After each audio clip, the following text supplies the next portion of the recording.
Hello, PowerHouse, my friends and colleagues. I am so excited. My favorite day of the week again is my day that I get to have my guests from my internal network, the people that I call the coolest leaders in luxury design, build, and real estate, who I know will share some amazing wisdom with you all as an audience and really live and breathe the pillars under the PowerHouse Smart Cool Collabs podcast, which I will remind you, this is commutable, so it goes really fast.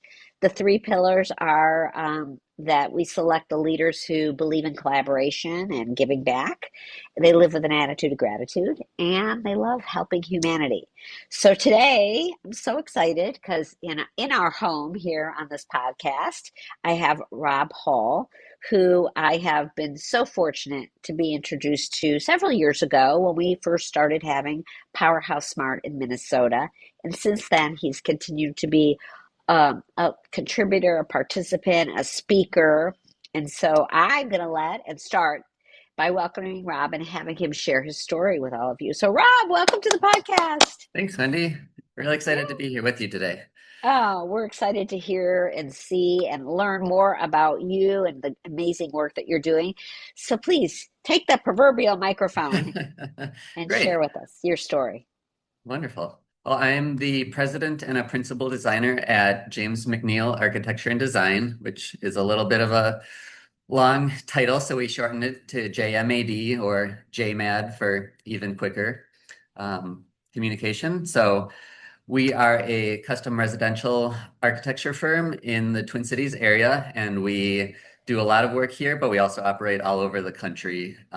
We worked on the East Coast and the Southwest, you name it. And we get to have the opportunity to do really creative homes. We have had some really great clients over the years, and we've gotten to design all sorts of different styles from traditional to modern, and everything in between. And I've had the pleasure of being involved in PowerHouse Smart over the years in Oh, thank you. a number of capacities too, and giving some lectures on virtual reality and AI and architecture and how those realms all can be connected. You were a great speaker. Yeah, you guys shared some incredible drawings and just and even the intimate experience how you use VR with your clients. So that was amazing. Thank you, and of course you'll be a speaker again for us. But so I love, first of all, you're such a young, fresh talent. You're president. That's like a huge role for in such a well recognized and renowned firm. How did you get there? Well, I've been working in the residential field for since I think 2012 and had a great kind of career trajectory. It wasn't anything that was really well thought out or planned, but just kind of how it came together. I worked first for years at a design build firm. So coming out of architecture school, I had a really solid education and background in design, but not quite so much in actually building and constructing. And so working at a design build firm was great because I'm working every day with the people building the homes that we're designing. And so it was another master's degree in and of itself, working there for about 7 years and learning how homes are really put together. And from there, I wanted to then move into the experience of working in a strictly architectural firm. And so I've been at JMAD ever since, and just really love both the design realm, but also meeting with clients, meeting with builders, building our company network. And that all has kind of led me to the role of president here. Wow. So how big is your team? And since you joined on, I mean, you've been there for a while now, so you've moved up the ladder. Tell us how you've built the culture at JMAD. Yeah, we are 10 people, and probably one of the more unique aspects of our firm is we're a mostly remote work team. And that kind of all started like other teams that work this way during the pandemic. And we were at all in-person office before then. went remote when we had to, and just really found that it worked great for our team and our culture. It Hmm. has allowed us to find and work with people that we would have otherwise never have the opportunity to. So some of our team is in California and Huh. Colorado. We worked with people in New York and really have been able to find unique individuals who have a lot of skills to bring to the table. In addition to our team that's local, several of our design team is located in the Twin Cities, and so we're able to get together for design meetings with our clients. And Wow. That's yeah, really progressive, Rob. I would say because I do recruiting kind of on the side, right? I don't know, that's my real job. But I would say that most architecture firms really have a hard time working remote. Was that how you always were at JMAD, or was it something that you adopted as during the pandemic? How did that? Because that's remarkable. I'm hats sure. off to you. Yeah. Yeah, well, we are, I feel like, always a technology forward company. Yeah. And so whether that's having virtual meetings or I mentioned VR, that's something that we use heavily. And so I can meet with my team in a virtual 3D model of a home and walk through it and review it with them that way. It's something we do a lot with our clients, but it's also a great internal tool as well. And so that I feel like has all made it a lot easier to be remote. There is, of course, the benefits of the office and just being able to do quick communication with the team. And so that's something that you have to be a little more intentional about when you're working virtually, but with the different ways that we can quickly send a message and touch base and create group chats with our team, it's worked out great, and we do tend to continue it going I forward. love it. I love it. I think that that's really for the audience that's listening, which of course could be, architects, builders, designers, people in real estate, which is very much a lot of my world. But it also could be people that are looking to hire, top talent like yourself. It's amazing that you guys are forward thinking, and I want to dive in definitely into, you said you're a technology forward company, and I knew that from before, but I'd love for you to share with me how you're keeping it human and, what are some of the things that you're doing and that you see yourself doing in the years to come on this, technology trajectory. Hmm. Well, I think part of the technology is also kind of looking forward, but also looking back. And when I say looking back, I'm thinking about how we can relate to our natural environment. And so, of course, having homes that can embrace their scenery and open to the environment and using different technologies for that, to, both functionally, aesthetically. If you can have a wall of glass that can just completely open and disappear and invite the outside in. Or a fun example is we've all had the experience of having a long meeting during the day on the computer, and after that you might be feeling a little drained. And one of our homes, we designed the home office to be right outside of a fishing pond. And so after a long meeting, the owner could slide open his door, step outside, and have that natural environment right there with him. It was a man-made structure, but it was designed to feel a part of the natural environment. And I think that any ways that we can use technology to help increase that connection with nature, whether it's bringing physical plants and trees indoors with and have glass roofs to provide those with adequate light, or just be able to break down that boundary between the two, I think is an exciting area of technology.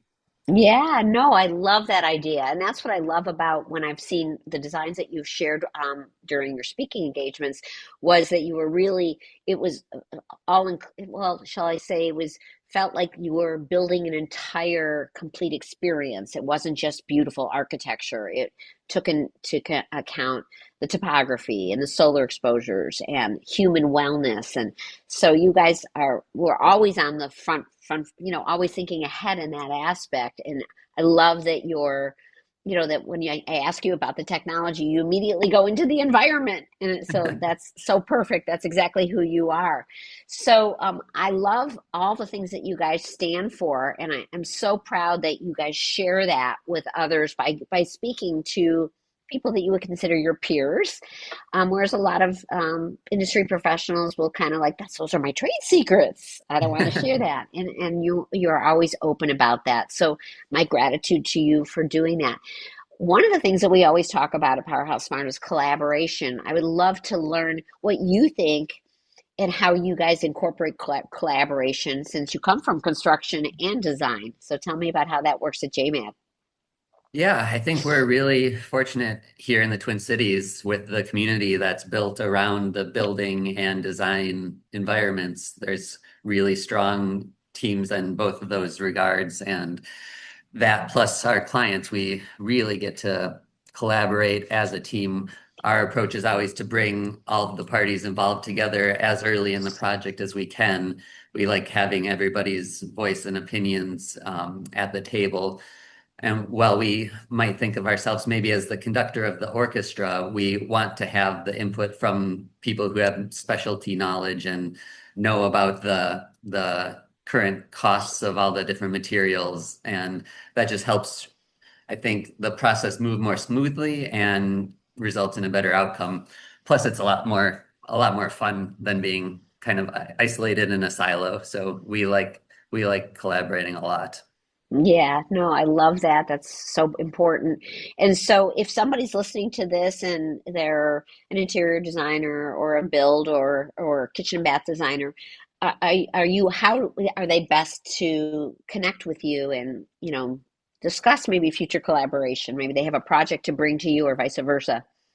Yeah, we love having, coffee meetings.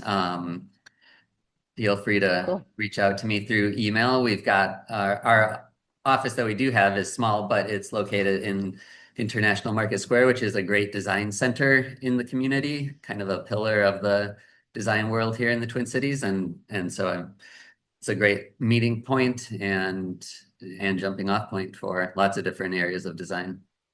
So I'm going to share below all of the contact for you, and thank you for being so open-minded. I know we're all busy working in our work, but being open and working on the relationships that we have is so valuable. And so thank you for that.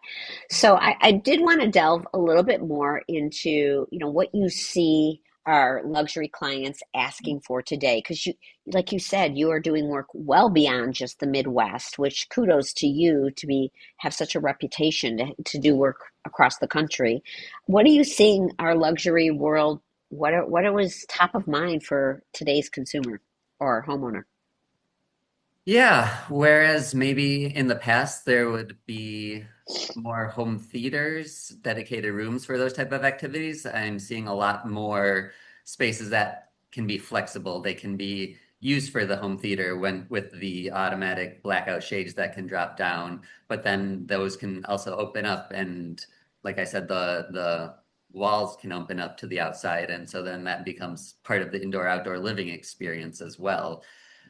Lots of flexibility, some dedicated offices still, but a lot less too, because people can pull out a laptop and work kind of wherever the mood strikes them. So it's a lot of openness, of course, open floor plans, but also flexible spaces. And of course, bringing light into as many places as possible. Things like exercise rooms that might in the past have been relegated to a dark corner of the basement. We're always finding ways to bring natural light into those spaces and keep everybody in tune with the circadian rhythms. Yeah, I love that. So, what are some of the health and wellness things that you guys are almost bringing to the table to clients that might not even have that in their mind? Yeah, it's always great to ask people what they like in terms of health and wellness and what that means to them. Oftentimes it means an exercise room. It could mean a sauna. It could be a cold plunge or a massage room. Really varies, and that's one of the fun parts is talking to our clients and understanding what it means to them. And so then if we find if we need to bring in experts in saunas or something like that to the table and have them involved in the design.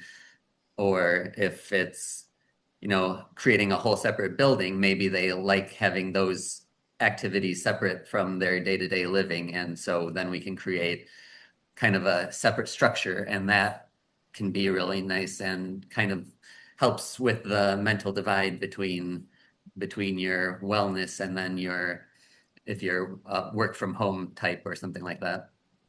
Yes, so even my kids who are soon going to be moving into the stage of their lives where they will be wanting to build homes, but even in their Manhattan apartment, for example, they're into the lighting, the circadian rhythm lighting.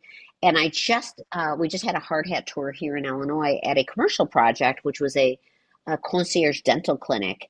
And I met the woman out of New York City who does aromatherapy so that it goes right.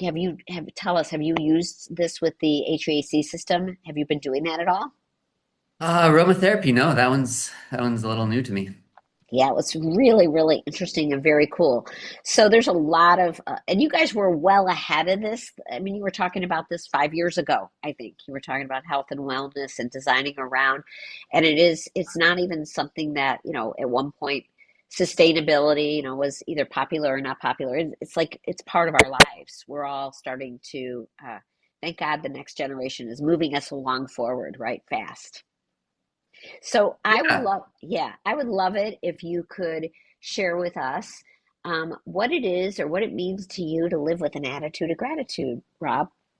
An attitude of gratitude, I think it comes back to community for me. I think it's recognizing that we're all interconnected and interdependent on each other in some fashion, in all aspects of our lives, including our work life, those teams that we work with together. And I think it's also kind of not taking yourself too seriously and enjoying the little joys and beauty that you can find every day. Yeah, no, so appropriate and so absolutely awesome. So for the younger architects and designers that are listening to this today, they're going to want to know, boy, how can we follow in your footsteps? How can you be, what wisdom would you share with us to really, follow our dream and our passion like you've been able to do?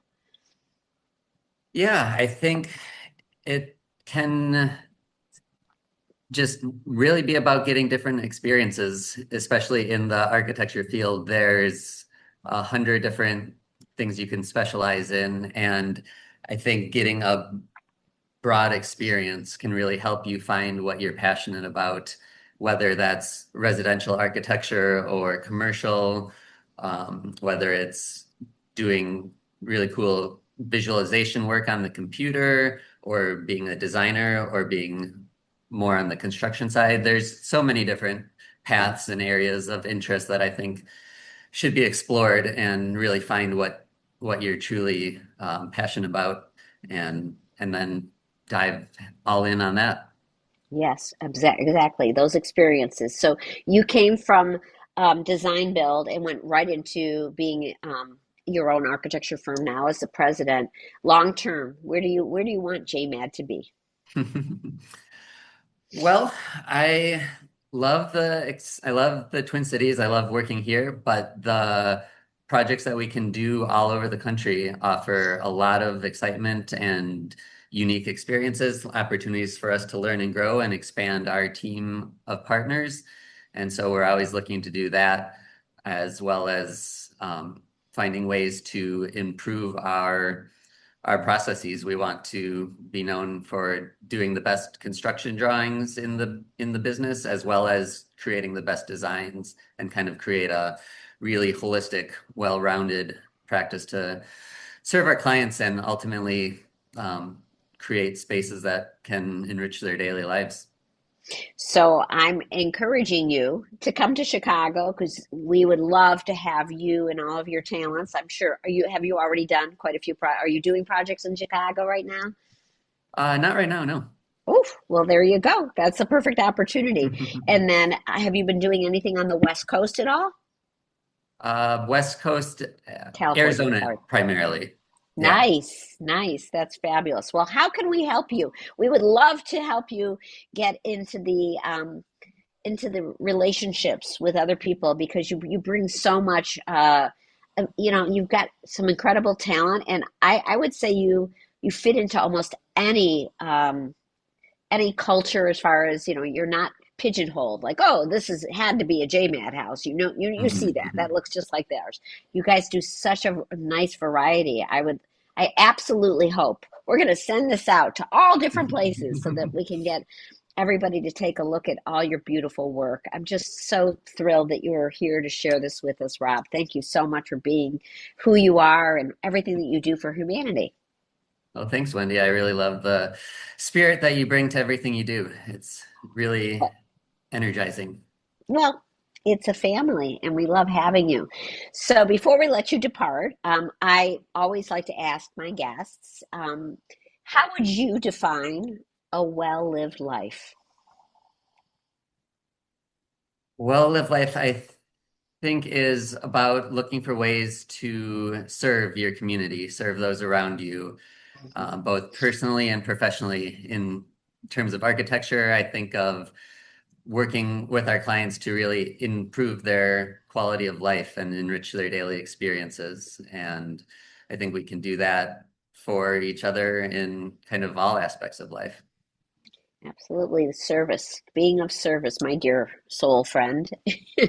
So I can't wait to see you at the Minnesota Luxury Conference. That's coming up on November 4th. And of course, we're doing smaller local events. And of course, I'm going to be reeling you in to Chicago and Southern Yeah. California. We have West Edge Design Fair in Santa Monica. It's a great opportunity for you to come out there, and Naples, Florida. But I'm not letting you go anywhere, Rob. I'm gonna take you, and you're gonna meet everybody that I can possibly introduce you to because I just think you're an amazing talent. You got what a team, and kudos to you for really leading the future for JMAD. Thank you so much. Thank you. So everybody, there's links and all kinds of things to go view about JMAD. You wait till you see their work. It's incredible. And if you are an industry professional, you'll definitely get an opportunity to hear Rob speak in the future. He's a tremendous educator and so shares so many golden nuggets with all of us. And we're so thrilled that you were able to be with us today. We can't wait to see you in person. And namaste, my dear friend. Thank you so much. Yes, thank you. Okay.